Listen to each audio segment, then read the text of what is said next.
Coming up on today's edition of Vikings Now, Danielle Hunter did end up reporting to Minnesota Vikings training camp today, but he also followed the Jacksonville Jaguars on Instagram. So I'll be diving into this whole Danielle Hunter drama here at the beginning of today's show. Then obviously with Minnesota Vikings training camp getting underway, I'm going to be looking at three positional battles that I'm going to be having my eyes on heading into training camp that is just around the corner. My name is Patrick Seatman. Welcome to the Vikings Now by Chat Sports. Got a loaded show for you guys today.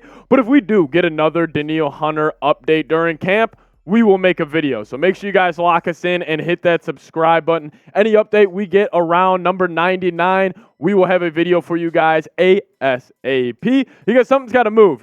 So the Vikings either got to pay Danielle Hunter or he is going to sit out, and we're going to be diving into that on today's show. But we can start off with the Danielle Hunter news, and it was dropped by Tom Pelissero earlier today as he said Vikings defensive end Danielle Hunter, who skipped last month's minicamp while awaiting resolution on his future, has reported to training camp, Coach Kevin O'Connell said. And it was actually interesting because obviously Kwesi Adofo-Mensah and Kevin O'Connell were both asked about Danielle Hunter reportedly coming to training camp today, and they both kind of gave a no comment, politically correct coach talk, GM talk, however you want to chop it up. They kind of sat back and said, we're going to figure this out, really not giving any of us any nuggets to kind of, latch into and kind of, dive into it. But something interesting today.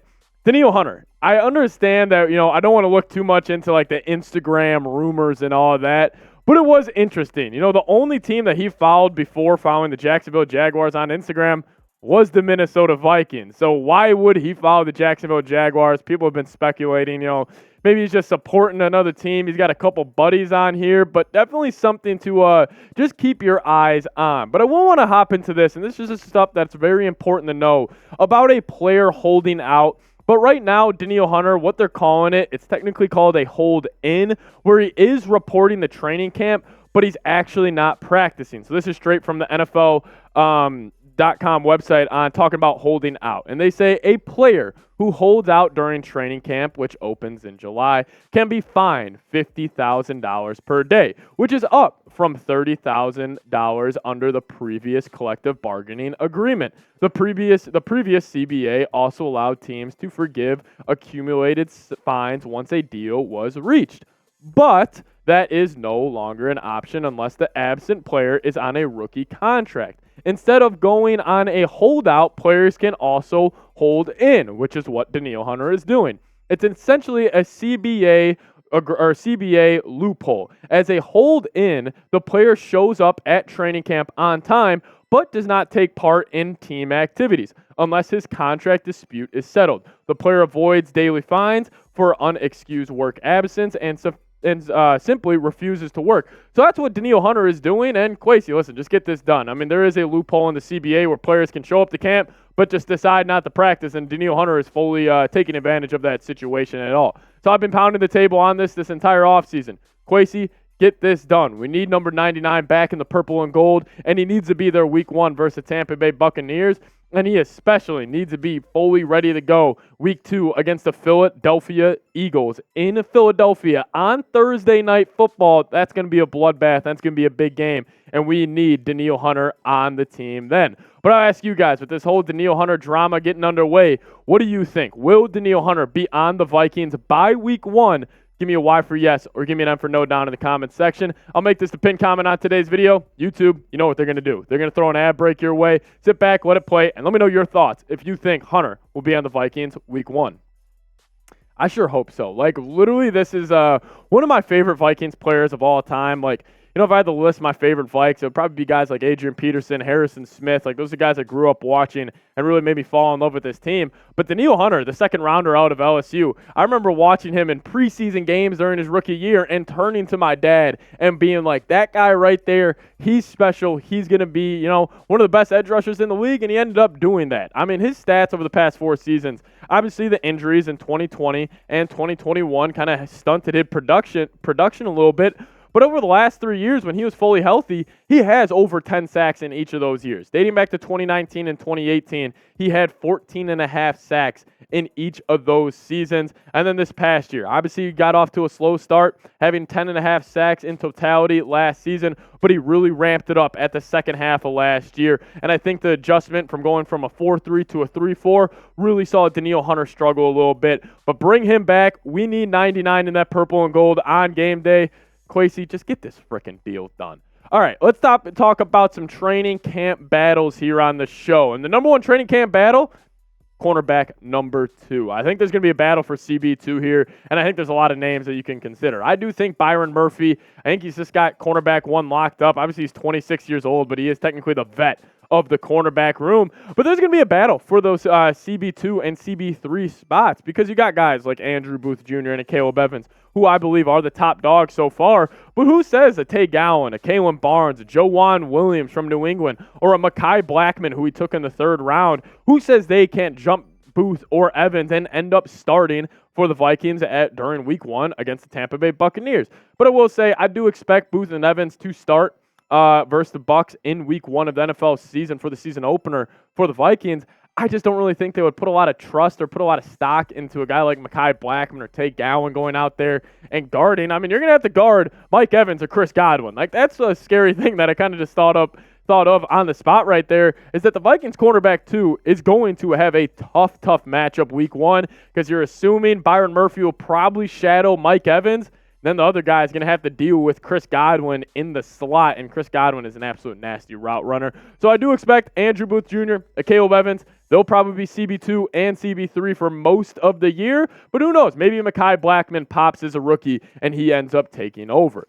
And then the second training camp battle I have for that final running back roster spot. We all know Vikings did move on from Dalvin Cook this past season, and a lot of people are wondering, is it going to be a running back by committee? Is it going to be Alexander Madison getting a lot of the RB1 spots? Well, let's break it down. So right now the Vikings running back room, the way it's set up, I do have Madison at the RB1. I slated in Ty Chandler as the running back 2, but then you got 3 names behind him. And I will say, I will expect all of these guys to make the roster, but let's just say the Vikings want to add maybe 4 tight ends instead of 3, or maybe they want to add more linebackers or an extra offensive lineman. They got to cut somebody from this running back room. I think it could be interesting, and I think it could come down to a guy like Dwayne McBride or a Kene Nwangwu possibly getting cut.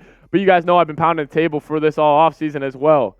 It's Ty Chandler's season. Like, our 5th rounder went to North Carolina, went to Tennessee, transferred to North Carolina his senior year, ran for over 3,000 yards in college. He popped during the preseason last year, popped during limited reps during the regular season.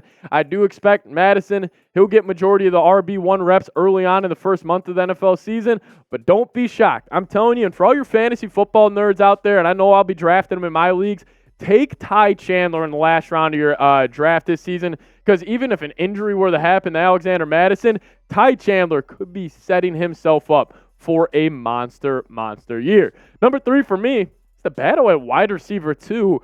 And I think this battle has picked up a little bit of steam over the past couple of days with obviously the recent, incident with Jordan Addison and his dog when he was speeding on the highway. Pretty funny situation, I guess, looking back on it now. But I do think we have a battle for wide receiver 2 heading into training camp. I think it's going to come down to, 2 of the pictures you see on screen right now, that being Jordan Addison and KJ Osborne. We all know number 18, Jetta's the best wide receiver in the NFL. I think he's the best weapon in the NFL at this point in his career. But for that wide receiver 2 spot, like, maybe you could see KJ get majority of the reps at the beginning of the season, or maybe, who knows, maybe KJ gets hurt and Jordan Addison isn't fully ready to go, and maybe they trust a guy like Jalen Naylor. But my whole take with this wide receiver 2 position here, I do expect Jordan Addison to be the wide receiver 2 by the end of the season, and probably for majority of the season. Like, I love KJ. I have been pounding the table for KJ for the past couple of years, that he will have that breakout. I've been saying he's one of the better wide receiver 3s in the league. But talent doesn't lie, and my eye test doesn't lie as well. Like, you can't deny the talent that Jordan Addison possesses.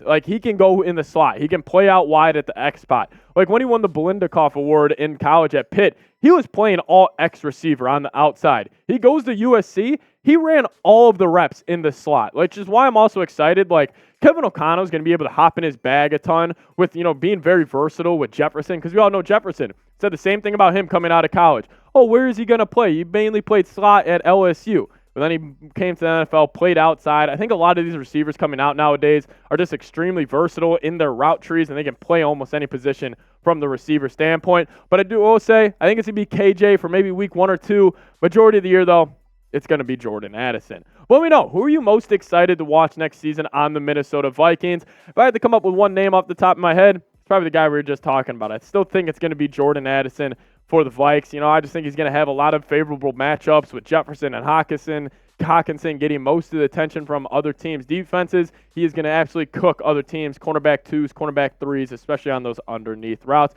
Let me know, who are you most excited to watch next year? As always, guys, lock us in. Hit that subscribe button. I want to be your go-to Minnesota Vikings YouTube channel. For all news, rumors around your team, we'll keep you covered. Vikings training camp getting underway. Hit that sub button. Lock us in. As always, Skol Vikes.